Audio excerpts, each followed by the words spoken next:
Hello, everyone.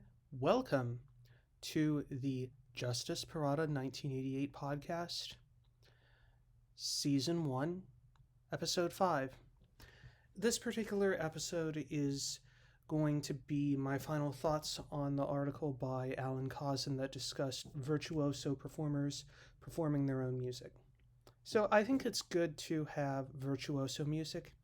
I also think it's good to have basic music to start out with, so things like Bartók Makrokosmos, or Schumann's Album for the Young, or Bach's Anna Magdalena Notebook.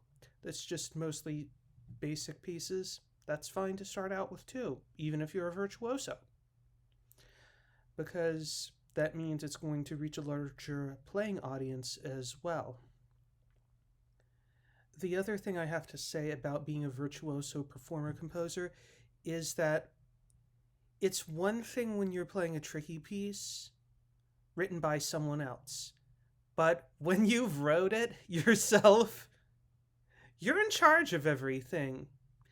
And if there's some parts that are too tricky, you're like, I think I'm going to modify that. And sometimes you may want to change some of the simple stuff to make it a little bit more difficult, but not too much, but within reason.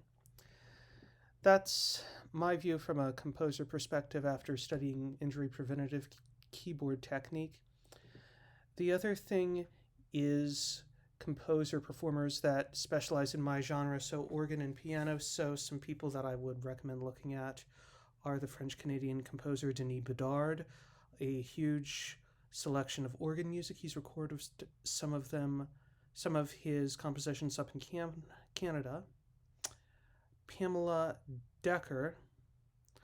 She's also recorded a lot of her compositions on the 1965 Flentrop at St. Mark's.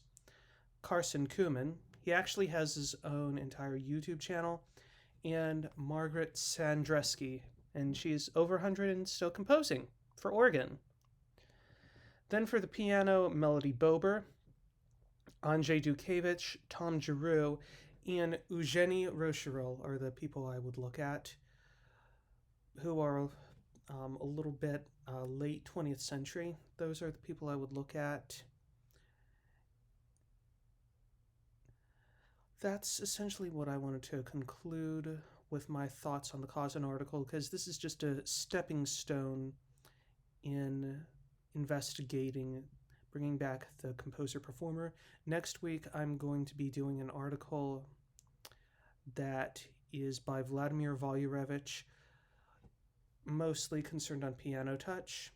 And one of the things he brings up is the option of composing music as a pianist in a teaching setting.